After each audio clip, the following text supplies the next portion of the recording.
The clock struck midnight as I settled into the worn-out couch, wrapped in the eerie silence of my dimly lit living room. My parents were away for the weekend, leaving me alone in our creaky old house.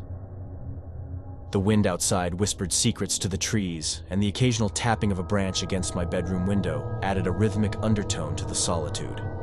I tried to distract myself with a movie, but the flickering light from the TV only emphasized the shadows dancing on the walls. An unshakable feeling of unease settled in the pit of my stomach, and I couldn't shake the sensation that I was being watched. I dismissed it as paranoia, blaming the darkness and my overactive imagination. As the night wore on, the house seemed to come alive with its own malevolent energy. Floorboards groaned beneath unseen weight, and the distant echoes of footsteps echoed through the empty hallways. I told myself it was just the house settling, but the rationalizations couldn't erase the chill crawling up my spine. With each passing minute, the atmosphere grew thicker, suffocating me in an invisible dread. I tried to convince myself that I was safe, that the locks on the doors were secure, and that I was alone. But logic crumbled when a whisper, soft as a lover's secret, brushed against my ear. My heart raced, and I froze in place, straining to hear any sign of an intruder. The house betrayed me, revealing its secrets in unsettling ways. Shadows morphed into contorted shapes, resembling faces with hollow eyes that stared back at me. I dared not blink, fearing that these spectral entities would inch closer if I did. The air grew heavy with a palpable malevolence, and a cold sweat clung to my skin like a second shadow. Unable to endure the oppressive silence any longer, I reached for my phone to call a friend, seeking solace in the sound of another human voice. But as I dialed, a distorted voice emanated from the receiver, whispering my name with a sinister familiarity. Panic seized me, and I flung the phone across the room, its screen shattering on impact. I stumbled back, my heart pounding in my chest like a war drum. The once familiar rooms now felt like a labyrinth of shadows, each corner concealing unseen horrors. As I retreated into the darkness of the hallway, a flickering light drew my attention to the far end. A ghastly figure draped in tattered robes stood at the edge of the shadows. My breath caught in my throat as the figure raised a skeletal hand, pointing a bony finger directly at me. I couldn't move, paralyzed by a terror that transcended the physical. The air grew colder, and the figure advanced, gliding silently toward me with an otherworldly grace. In that moment, the house itself seemed to pulse with a malevolent energy, and I realized that I was not alone. The very walls whispered secrets, and the darkness held entities that defied reason.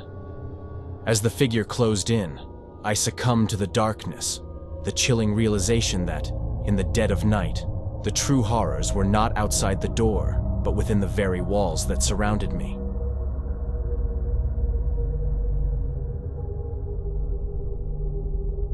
The silence of the night enveloped me as I found myself alone in my old Victorian home. My parents had left for a weekend getaway, leaving me with nothing but the flickering shadows and the distant hum of the refrigerator. I tried to shake off the unease settling over me, attributing the goosebumps on my arms to a draft or the chill of the old house. As I settled into the quiet, the house seemed to exhale, its time-worn floorboards releasing pent-up breaths beneath my weight. The gentle creaks were almost rhythmic, but there was something unsettling about the way the sounds echoed through the empty rooms. I dismissed it as the usual settling of an ancient structure, trying to convince myself that I was alone and safe. I decided to distract myself with a book, hoping the words would transport me far from the encroaching stillness. But as I delved into the pages, an odd sensation settled in my chest, a feeling that eyes were watching me from the shadows. I cast a nervous glance around the room, my imagination playing tricks on me as familiar shapes distorted into menacing forms. The house, which had always been a haven, now felt like a mausoleum of forgotten whispers. The grandfather clock in the hallway struck an ominous chord, its echoes lingering like the mournful cry of a distant owl.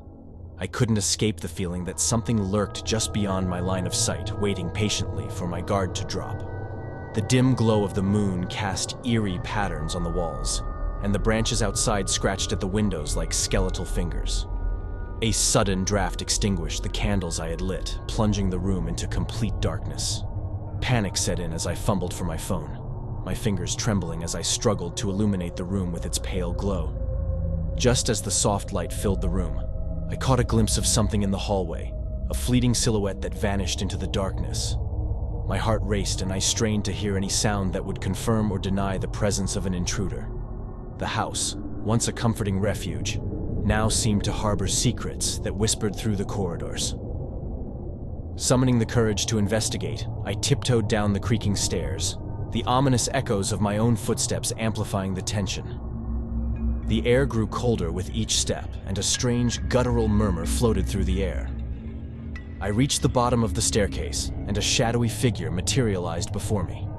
It stood there, just beyond the reach of the feeble light, a silhouette with hollow eyes that seemed to absorb what little illumination remained.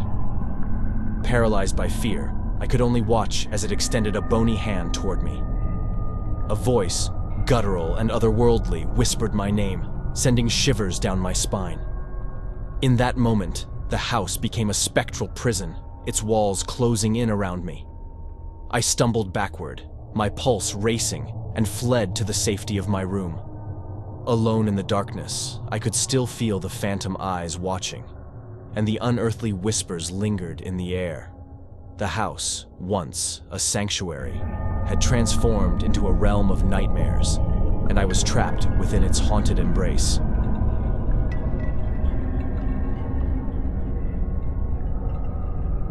The clock struck midnight as I settled into the old, creaky armchair in the dimly lit living room. The rain outside tapped a haunting melody on the windows, and the occasional howl of the wind sent shivers down my spine.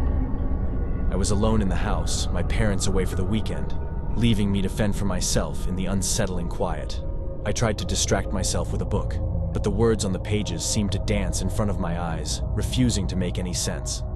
An eerie feeling settled in the air, thickening with every passing moment. I couldn't shake the sensation that I was being watched, that unseen eyes lingered in the shadows. With a nervous laugh, I scolded myself for letting my imagination run wild. It was just a stormy night, and the strange noises were probably just the house settling. I tried to convince myself, but the unease remained. I stood up and decided to make a cup of tea, hoping the warmth would chase away the chill that had settled in my bones. As I stood in the kitchen, waiting for the kettle to whistle, I heard a soft, echoing sound. It was a distant whisper, a voice carried by the wind. My name. My heart raced, and I strained to listen. The voice seemed to come from the shadows in the hallway, just beyond the reach of the flickering candlelight. "Who's there?" I called out, my voice trembling. The only response was the echo of my own words, mocking me in the silence. I clutched the mug of tea like a lifeline and cautiously moved toward the hallway. The floorboards groaned beneath my weight, adding to the eerie symphony of the night. The whispers grew louder, now forming words that crawled into my mind like spiders. They spoke of forgotten sins, of secrets buried deep. Panic set in, and I quickened my pace, desperate to escape the invisible clutches of the night. The shadows seemed to dance, contorting into grotesque shapes that slithered along the walls.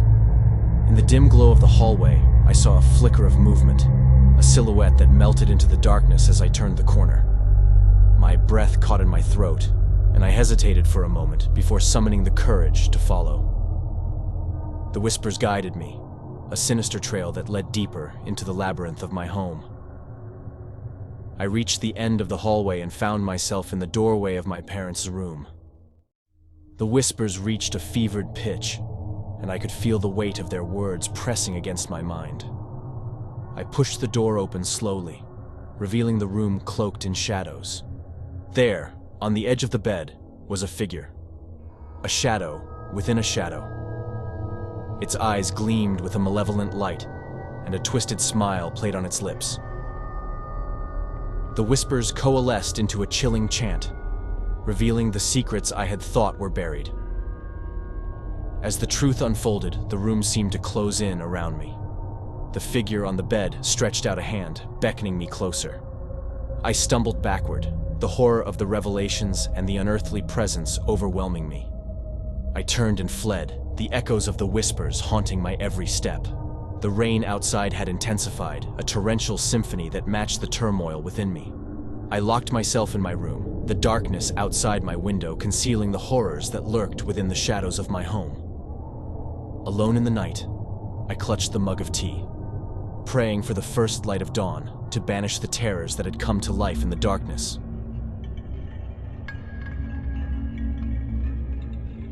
If you enjoyed the video, please make sure to smash that like button and subscribe for more scary horror stories. See you on the flip side.